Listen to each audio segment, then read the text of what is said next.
What's going on, team? Sammer here with Unsportsmanlike Conduct.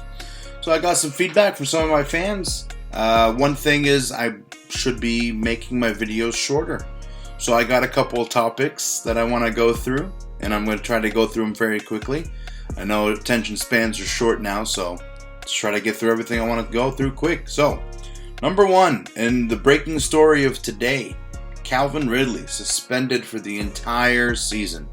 Eligible to come back February 15th, 2023. It was a huge blow. Now, there are already reports that Ridley wanted out of Atlanta anyway, but I really thought that the Falcons could get a first-round pick in exchange for Calvin Ridley from a quarterback-needy team. There are a few picks, 5 teams who I thought would actually make the trade. There are 6 teams, actually. And it starts with the 10th pick in the first round. I really thought Calvin Ridley could get a first-round pick.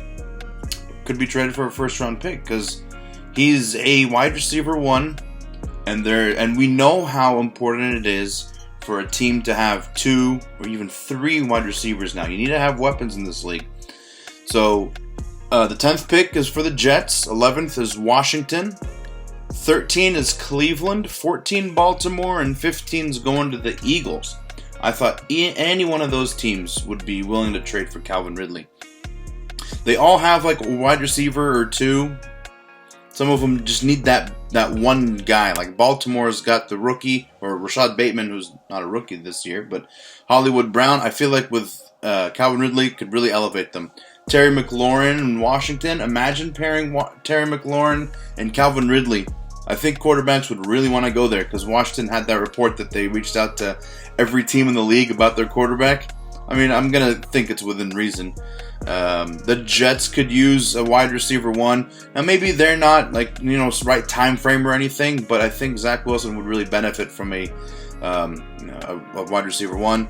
And Cleveland obviously has got Jarvis Landry and a couple other wide receivers who we don't know if they're really good just being held back by Baker, or they're just like kind of topping out where they're at right now. We're talking about Donovan Peoples-Jones and Rashard Higgins, but they do have Jarvis Landry. The last team who I thought would really benefit and would actually be a good fit for Ridley was the Patriots. The Patriots at the 21st pick would have been a really good option for them to try to take him, and an option for us. But now, unfortunately, because he's out this whole season, probably going to get on the exempt list this year, so his money's not in the books anyway, so we don't have to worry about his cap hit, but we also don't get what we wanted to get, which is either a great receiver in Ridley or a pick instead of him. So we'll have to just keep monitoring that and see what happens. I mean, I feel sorry for Calvin Ridley. I mean, it seems like it was just a stupid mistake, but I mean, the NFL is very, very strict about things like that, and it is what it is. I mean, hopefully, he can appeal this thing at the end of this, on the February 15th of 23, and he can come back as if nothing happened. So, moving on, a little bit of a transition here, talking about the Browns. The Browns actually just franchise tagged David Njoku, which means they're going to be paying him $10 million this year. So, between him and Austin Hooper, they're paying their tight ends $25 million. Which obviously is a lot of money. So this tells me a couple things. This tells me, one, they do not trust Baker Mayfield, which we already knew. But, I mean, and correct me if I'm wrong, if you guys know, let me know in the comments, but I don't think they played in Cleveland, I don't think they played a lot of 12-man offense. I don't think they played with 2 tight ends on the field at the same time, which I would assume they would, because if they really don't trust Baker Mayfield that much, then they should be running first, and then they have 2 tight ends as safety blankets for him out there. I feel like that would really benefit him a lot. We'll see if he's not as injured this year, if he comes back and they do something like that, because, I mean, their wide receiver core is not very strong, and I could see them drafting a wide receiver, but even getting a rookie wide receiver isn't on their timeline either, which is why initially I thought Calvin Ridley would be an excellent fit there. But they're not paying Baker big money yet, and hopefully they don't make the mistake of paying him big money. Don't get me wrong, I mean, I hope everyone makes whatever money they deserve, but deserve, I guess, or earn is the right way to say it. I mean, you can't pay him Mahomes money. You can't pay him Josh Allen money. You gotta pay them what their value is on the market in comparison, you know? So, I mean, it tells me that they don't trust Baker Mayfield, so they're signing Njoku to a franchise tag. Because obviously this is a fifth year option, so next year we'll have to see what they're going to do with the team. Who knows what's going to happen.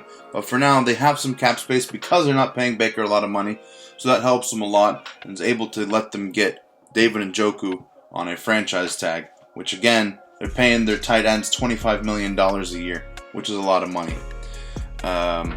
So the next thing I wanted to bring up is Mitch Trubisky. There's been a lot of talk about Mitch Trubisky lately.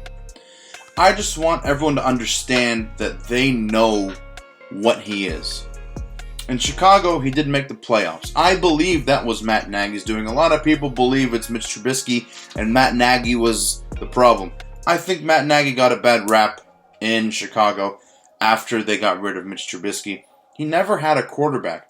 I mean, how many coaches get fired because they don't have the right quarterback? Usually that's the problem. When the quarterback is not a great quarterback, the coach usually gets fired too. That's just how it happens. I mean, and unfortunately Mitch Trubisky was there, then they got Nick Foles, and they just kept going through these guys, and then Justin Fields came in there, and Matt Nagy wanted to just actually try to like win some games with Andy Dalton, even though that I know was a stretch, but he didn't seem like he wanted to coach up and like develop a rookie quarterback. And I think part of that was because he knew this was his last year in the job. And he knew that they wasn't going to get an extension. So he was like, why would I waste my time developing this guy if I know I'm not going to be here next year? So that kind of hurt Justin Fields. But I think Matt Nagy gets a bad rap. And I think he'll get another head coaching position once he, reproves himself or something like that. I mean, people get multiple chances in the NFL, so we'll see how that goes. But what I wanted to say is that Mitch Trubisky is not an elite quarterback. That's what I'll say. He can be a Fitzpatrick. He can be a Teddy Bridgewater. He can be a Jameis Winston.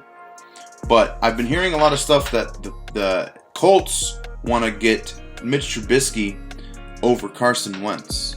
And to me, that's not really much of an argument. I mean, I feel like Carson Wentz does have a higher ceiling than Mitch Trubisky, even though he's kind of bottomed out the past couple of years. Last year he had, in one game, he hurt both of his ankles, which is just weird. But don't get me wrong, Carson Wentz makes bad decisions every now and then. He'll throw a ball into trouble, and he has lost the Colts a few games. So I guess Jim Irsay is saying that he doesn't want him there anymore because of those games that they lost. I mean, they lost against the Jaguars to not make the playoffs, and the year prior they made it to the playoffs with Phillip Rivers. So, I mean, you're like, well, how am I supposed to win with this guy? But again, I believe that Carson Wentz has a higher ceiling than Trubisky. I feel like you're just taking a step down moving to Trubisky. But if they're saying that, he protects the ball and he can actually manage the game and make it to the playoffs, then that's a better move. I think if you're the Colts, do not make that move.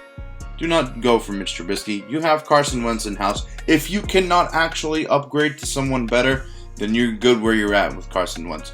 Now, I think Mitch Trubisky will be a good fit in New Orleans. I think he'd be a good fit in maybe this... And I keep saying this, but I don't know if he'd be a good fit anywhere. I mean, maybe he's too good to be a backup, but, I mean, he's a bridge quarterback like Teddy Bridgewater, I guess. Maybe he'll be good with the Steelers just because they have a good team, but, I mean, I really can't see a situation where he's good anywhere.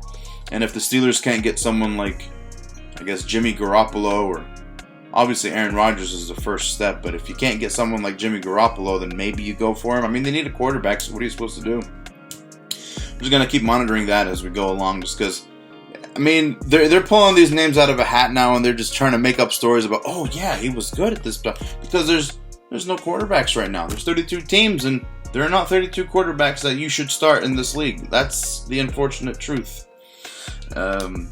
So Mitch Trubisky, I mean, there might be a place for him to go. I don't really love it just because, I mean, I feel like everyone will be taking a step back in that. Back to the Falcons, one more thing I want to discuss. The NFL Combine was last weekend. We saw Jordan Davis, the kid from UGA, And yeah, everyone's talking about his 40, and it's amazing. I think it's more than that. And the way, I mean, he was the anchor of that defense at UGA last year. They won the national championship. They beat Alabama. I really believe that Jordan Davis can be a game changer, and I think the Falcons should try to draft him at 8 if he's not taken already. I think he can be a game changer. He can get the run. He can attack the run. Defend the run, I guess, if you want to say that. He will probably warrant a double team every time, which if they do get him and he takes that double team, I believe Grady Jarrett will end up having a sack a game, 17 sacks, which I know is insane, but he will change that defense with just being himself, just one pick. Now, obviously, the Falcons have a lot of issues in this offensive line, defensive line, linebacker. Corner, we have the AJ Terrell. We don't have any wide receivers, obviously, now that Calvin Ridley is gone. But one step at a time. It's not going to be a one-year rebuild, but I think Jordan Davis can be that Micah Parsons type guy in Dallas and really elevate that defense to the next level and give them that spark that they need to try to win some games. I think Jordan Davis is that guy. So if Jordan Davis falls to 8, I think the Falcons should take him. That's all I got for today. Thank you all for listening, and thank you for watching. See y'all next time.